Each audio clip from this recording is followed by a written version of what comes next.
Good afternoon and welcome to another episode of Unscripted and Unchained RPG Review. For purposes of computer games, I just use the name Bloodworth, and that's how you can find me on Steam as well.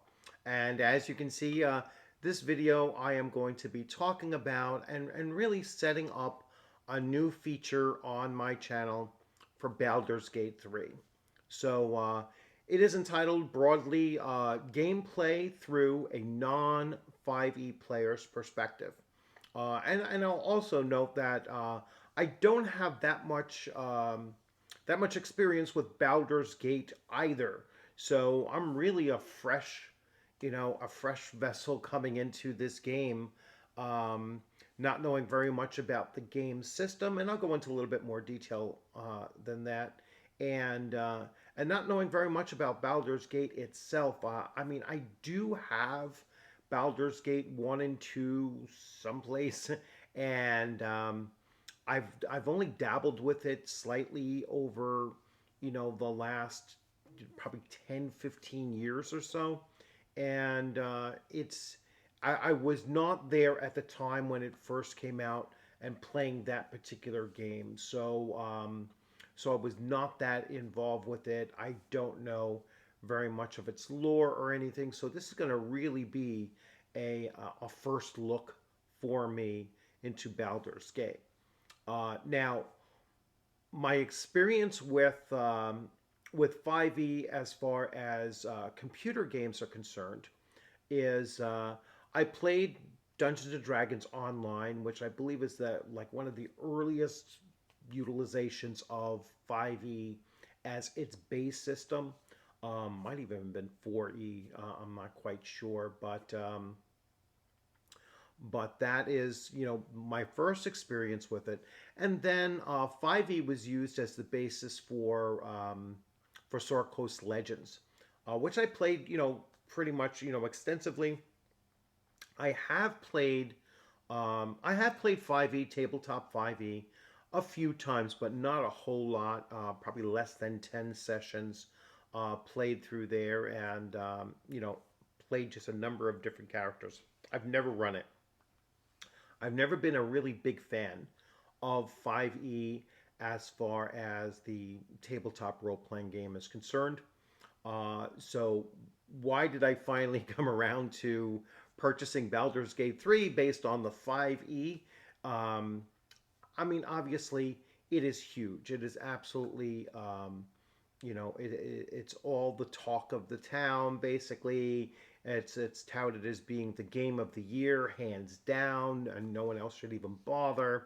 Um, I've heard nothing but positive things from actual gamers, and I've heard some negative things by those that I consider to be tourists or on the periphery of the game, and so that actually becomes more of a selling point for me.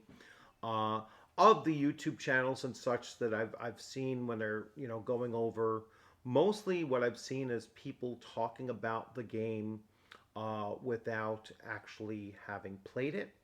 Um, and that's just within my circles or whatever. Or they're certainly not doing live plays or videoing their gameplay. And so that's something I intend to do. And that's why this is a setup, and I'm calling this my session 0. When I live stream my games, or I live stream direct to video my games, I usually just go right through the system, and so I'm not doing all of this presentation using XSplit. All right, just go straight to gameplay, and that's what I intend to do with this series as well. So you're going to see this one, and this is really the first video in the playlist for Baldur's Gate 3. Then I'm going to the follow up will be just gameplay. You'll see me in the game talking about my character as I'm creating my character. I'm planning on creating a halfling rogue, which is my go-to for any new system. If they have halflings and they have rogues or thieves or whatever, that's usually what I roll up very, very first. and I'm going to be playing the single player for some time.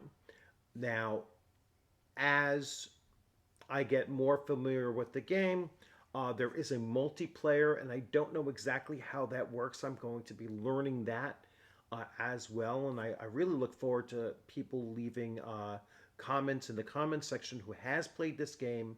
If you can describe to me the differences between single player and the multiplayer, I'd love to hear that.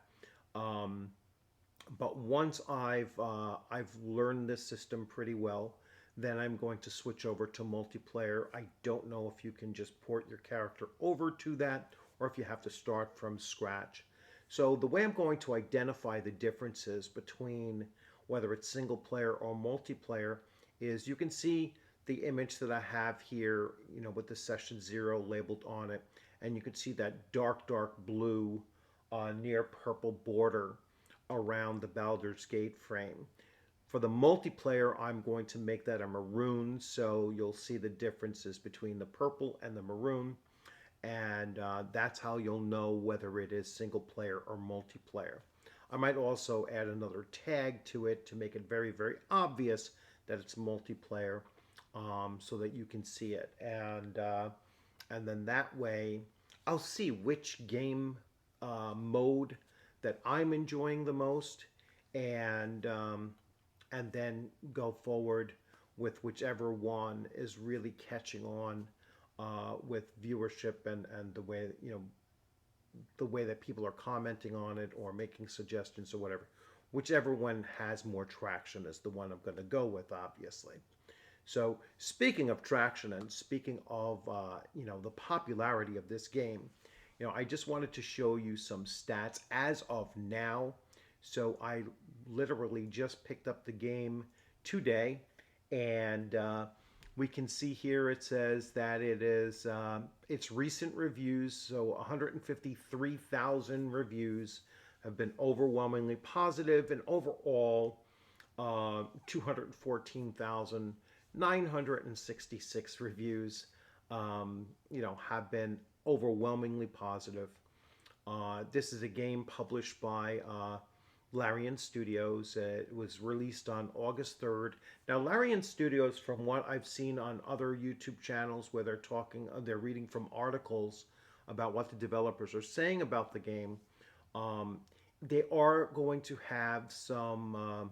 They're still going to be patching it. And I've heard that it's not expected to be in its full launch version until later September, possibly early October. So you can expect to see changes and patches and everything over the next couple of weeks before they finally get to the point that it is considered, ready to roll.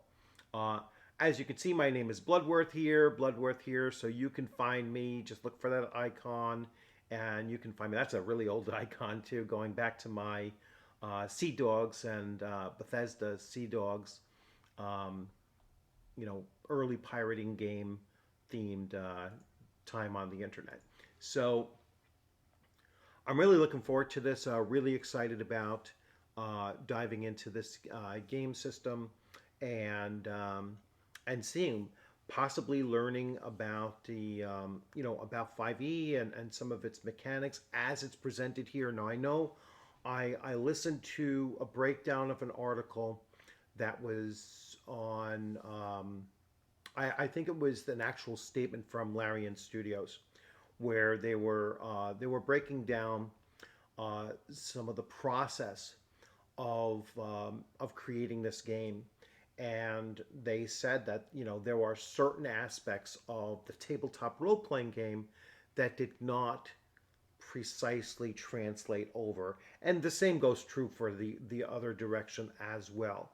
So there are certain things that you'll be able to do in this game that you can't in the tabletop role-playing game, and there are certain things that you might be accustomed to in a tabletop role-playing game that you won't be able to do here. They weren't able to make it an absolute mirror image of each other. So that's another thing to keep in mind.